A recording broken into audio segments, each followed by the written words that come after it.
ನಮಸ್ಕಾರ. ಗುಣಾಕಾರ ಅಂದ ತಕ್ಷಣ ನಮ್ಗೆಲ್ಲ ನೆನಪಾಗೋದು ಮಗ್ಗಿ ಅಲ್ವಾ? ಆದ್ರೆ ಗುಣಾಕಾರ ಅಂದ್ರೆ ಅಷ್ಟೇನಾ? ಖಂಡಿತ ಇಲ್ಲ. ಬನ್ನಿ, ಈ ವಿವರಣೆಯಲ್ಲಿ ಗುಣಾಕಾರದ ಮೂಲತತ್ವಗಳನ್ನ ನೋಡೋಣ.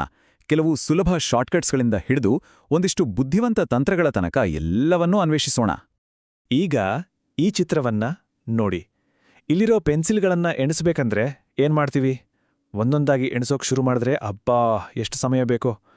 ಸರಿ, ಗುಂಪು ಮಾಡಿ ಕೂಡ್ಸೋಣ ಅಂದ್ರು ಅದು ಕೂಡ ಸ್ವಲ್ಪ ನಿಧಾನದ ಕೆಲ್ಸನೇ ಅಲ್ವಾ? ಹಾಗಿದ್ರೆ ಇದಕ್ಕೊಂದು ಸುಲಭವಾದ ವೇಗವಾದ ದಾರಿ ಇಲ್ವಾ? ಖಂಡಿತ ಇದೆ. ಗಣಿತಜ್ಞರು ಈ ಸಮಸ್ಯೆಗೆ ಬಹಳ ಹಿಂದೆಯೇ ಒಂದು ಪರಿಹಾರವನ್ನ ಕಂಡುಹಿಡಿದಿದ್ದಾರೆ.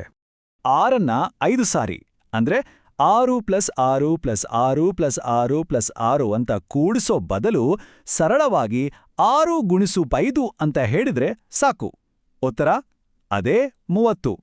ಇದೇ ನೋಡಿ ಗುಣಾಕಾರದ ಅಸಲಿ ಶಕ್ತಿ. ಇದೊಂದು ಪವರ್ಫುಲ್ ಶಾರ್ಟ್ಕಟ್. ಸರಿ, ಈಗ ಗುಣಾಕಾರದ ಆಳಕ್ಕೆ ಇಳಿಯೋಣ.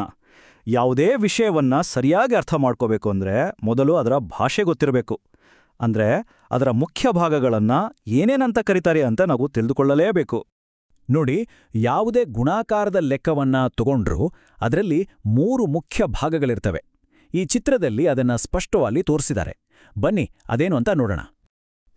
ಸಿಂಪಲ್ ಆಗಿ ಹೇಳ್ಬೇಕು ಅಂದ್ರೆ ಗುಣ್ಯ ಅಂದ್ರೆ ಯಾವ ಸಂಖ್ಯೆಯನ್ನ ನಾವು ಮತ್ತೆ ಮತ್ತೆ ಕೂಡಿಸ್ತೀವೋ ಅದು. ಗುಣಕ ಅಂದ್ರೆ ಅದನ್ನ ಎಷ್ಟು ಸಾರಿ ಕೂಡಿಸ್ಬೇಕು ಅಂತ ಹೇಳೋ ಸಂಖ್ಯೆ. ಕೊನೆಗೆ ಬರೋ ಉತ್ತರವೇ ಗುಣಲಬ್ಧ. ಅಷ್ಟೇ. ಈಗೊಂದು ಸಖತ್ ಇಂಟ್ರೆಸ್ಟಿಂಗ್ ವಿಷಯಕ್ಕೆ ಬರೋಣ. ಇದು ಇತಿಹಾಸದಿಂದ ಬಂದಿರೋ ಒಂದು ಸೂಪರ್ ಟೆಕ್ನಿಕ್. ಇದನ್ನ ಜಾನ್ ನೇಪಿಯರ್ ಕಂಡಿಡಿದಿದ್ದು. ದೊಡ್ಡ ದೊಡ್ಡ ಗುಣಾಕಾರದ ಲೆಕ್ಕಗಳನ್ನ ಕೂಡ ಒಂದು ವಿಜುವಲ್ ಪಜಲ್ ಥರ, ಅಂದ್ರೆ ಆಟ ಆಡಿದ ಹಾಗೆ ಸುಲಭವಾಗಿ ಬಿಡಿಸ್ಬೋದು. ಹೌದು, ಇದನ್ನ ನೇಪಿಯರ್ ವಿಧಾನ, ಲ್ಯಾಟಿಸ್ ವಿಧಾನ ಅಥವಾ ಕರ್ಣೀಯ ವಿಧಾನ ಅಂತನೂ ಕರೀತಾರೆ. ದೊಡ್ಡ ದೊಡ್ಡ ಸಂಖ್ಯೆಗಳನ್ನ ಗುಣಿಸುವಾಗ ಗೊಂದಲ ಆಗಬಾರ್ದು ಅಂದ್ರೆ ಇದು ಒಂದು ಬೆಸ್ಟ್ ಮೆಥಡ್ ಅಂತಾನೆ ಹೇಳ್ಬೋದು. ಹಾಗಿದ್ರೆ ಇದನ್ನ ಮಾಡೋದು ಹೇಗೆ? ಬನ್ನಿ ಸ್ಟೆಪ್ ಬೈ ಸ್ಟೆಪ್ ನೋಡೋಣ. ಮೊದಲು ಒಂದು ಗ್ರಿಡ್ ಹಾಕೋಬೇಕು. ಆಮೇಲೆ ನಾವು ಗುಣಿಸ್ಬೇಕಾದ ಸಂಖ್ಯೆಗಳನ್ನ ಅದರ ಮೇಲೆ ಮತ್ತೆ ಪಕ್ಕದಲ್ಲಿ ಬರ್ಕೋಬೇಕು. ಇವಾಗ್ಲೇ ನೋಡಿ ಮಜಾ ಇರೋದು. ಪ್ರತಿಯೊಂದು ಬಾಕ್ಸ್ನಲ್ಲೂ ಗುಣಾಕಾರ ಮಾಡಿ ತುಂಬ್ತಾ ಹೋಗ್ಬೇಕು. ಕೊನೆಗೆ ಡಯಾಗ್ನಲ್ ಆಗಿ ಅಂದ್ರೆ ಓರೆ ಆಗಿರೋ ಲೈನ್ಗಳಲ್ಲಿರೋ ಸಂಖ್ಯೆಗಳನ್ನ ಕೂಡಿಸಿದ್ರೆ ಸಾಕು, ಉತ್ತರ ರೆಡಿ. ನೋಡಿ, ಈ ಚಿತ್ರದಲ್ಲಿ ಕೊನೆಯ ಹಂತ ಎಷ್ಟು ಕ್ಲಿಯರ್ ಆಗಿದೆ ಅಂತ.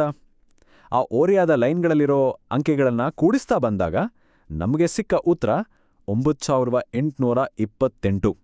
ಎಂಥ ಅದ್ಭುತ ಅಲ್ವಾ? ನೋಡೋದಕ್ಕೂ ಚೆನ್ನಾಗಿದೆ, ಲೆಕ್ಕ ಮಾಡೋಕ್ಕೂ ಸುಲಭ.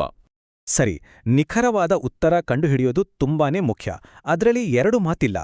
ಆದ್ರೆ ಕೆಲವು ಸಲ ನಮಗೆ ಕರೆಕ್ಟ್ ಉತ್ತರಕ್ಕಿಂತ ಸುಮಾರು ಇಷ್ಟು ಅಂತ ಬೇಗ ಹೇಳೋದು ಹೆಚ್ಚು ಉಪಯೋಗಕ್ಕೆ ಬರುತ್ತೆ. ಇಲ್ಲೇ ನೋಡಿ, ಅಂದಾಜು ಮಾಡೋ ಕಲೆ ಕೆಲ್ಸಕ್ಕೆ ಬರೋದು. ಒಂದು ಉದಾಹರಣೆ ತಗೊಳ್ಳೋಣ. ನಾವೇನೋ ಶಾಪಿಂಗ್ ಹೋಗಿದ್ದೀವಿ ಅನ್ಕೊಳ್ಳಿ. ಒಂದು ಟೀ ಶರ್ಟ್ ಬೆಲೆ 99 ರೂಪಾಯಿ, ಇನ್ನೊಂದರ ಬೆಲೆ 102 ರೂಪಾಯಿ. ಈಗ ನಾವು ಮಾತಾಡ್ಬೇಕಾದ್ರೆ ಒಂದು 99 ರೂಪಾಯಿ ಇನ್ನೊಂದು 102 ರೂಪಾಯಿ ಅಂತ ಹೇಳ್ತೀವಾ? ಇಲ್ಲ ಅಲ್ವಾ? ಸಾಮಾನ್ಯವಾಗಿ ಎರಡೂ ಸುಮಾರು 100 ರೂಪಾಯಿ ಅಂತ ಹೇಳ್ತೀವಿ. ಇದನ್ನೇ ಅಂದಾಜು ಮಾಡೋದು ಅಂತ ಕರೆಯೋದು. ಈಗ ಈ ಲೆಕ್ಕವನ್ನ ನೋಡಿ. 76ನ್ನ 34ರಿಂದ ಗುಣಿಸಿದ್ರೆ ಬರೋ ನಿಜವಾದ ಉತ್ತರ 2584. ಅದೇ ನಾವು 76ನ್ನ 10ರ ಸ್ಥಾನಕ್ಕೆ ಅಂದ್ರೆ 80ಕ್ಕೆ ಮತ್ತೆ 34ನ್ನ 30ಕ್ಕೆ ರೌಂಡ್ ಮಾಡಿ ಗುಣಿಸಿದ್ರೆ 80 × 30 7400. ನೋಡಿ, ಉತ್ತರ ನಿಜವಾದ ಉತ್ತರಕ್ಕೆ ಎಷ್ಟು ಹತ್ತಿರ ಇದೆ. ಜೊತೆಗೆ ಇದನ್ನ ಮನಸ್ಸಲ್ಲೇ ಪಟ್ಟಂತ ಲೆಕ್ಕ ಹಾಕ್ಬಿಡ್ಬೋದು. ಹಾಗೆಂದ್ರೆ ಈ ಎಲ್ಲ ವಿಷಯಗಳಿಂದ ನಾವು ಏನ್ ಕಲ್ತ್ವಿ? ಇದರ ಮಹತ್ವ ಏನು? ನಾವು ಗುಣಾಕಾರ ಅಂದ್ರೆ ಬರೀ ಪುನರಾವರ್ತಿತ ಸಂಕಲನ ಅನ್ನೋ ಅಪ್ಲಾ ಐಡಿಯಾದಿಂದ ಶುರು ಮಾಡಿ ಗುಣ್ಯ, ಗುಣಕ, ಗುಣಲಬ್ಧ ಅಂದ್ರೆ ಏನು ಅಂತ ತಿಳ್ಕೊಂಡ್ವಿ. ಆಮೇಲೆ ಲ್ಯಾಟಿಸ್ ಗ್ರಿಡ್ಡಿನಂತಹ ವಿಜುವಲ್ ಮೆಥಡ್ ಬಳಸಿ ಕಷ್ಟದ ಲೆಕ್ಕಗಳನ್ನ ಹೇಗೆ ಸುಲಭ ಮಾಡ್ಕೋಬೋದು ಅಂತ ನೋಡಿದ್ವಿ. ಅಷ್ಟೇ ಅಲ್ಲ, ದೈನಂದಿನ ಜೀವನಕ್ಕೆ ಬೇಕಾದ ಅಂದಾಜು ಮಾಡೋ ಕಲೆಯನ್ನು ಕಲ್ತ್ವಿ. ಹಾಗಿದ್ರೆ ಈ ಬೇರೆ ಬೇರೆ ವಿಧಾನಗಳನ್ನು ಅರ್ಥ ಮಾಡ್ಕೊಳ್ಳೋದ್ರಿಂದ ಗಣಿತದ ಸಮಸ್ಯೆಗಳನ್ನು ನೋಡುವ ನಮ್ಮ ದೃಷ್ಟಿಕೋನ ಹೇಗೆ ಬದಲಾಗಬಹುದು? ನೋಡಿ, ನಮ್ಮ ಹತ್ರ ಹೆಚ್ಚು ಉಪಕರಣಗಳಿದ್ರೆ ಬರೀ ಉತ್ತರ ಸಿಗುತ್ತೆ ಅಂತಲ್ಲ, ಬದಲಿಗೆ ಯಾವ ಕೆಲಸಕ್ಕೆ ಯಾವ ಉಪಕರಣ ಸರಿ ಅಂತ ಆಯ್ಕೆ ಮಾಡೋ ಶಕ್ತಿ ಕೂಡ ಬರುತ್ತೆ. ಬಹುಶಃ ಗಣಿತ ಅಂದ್ರೆ ಇದೇನೇನೋ ಅಲ್ವಾ?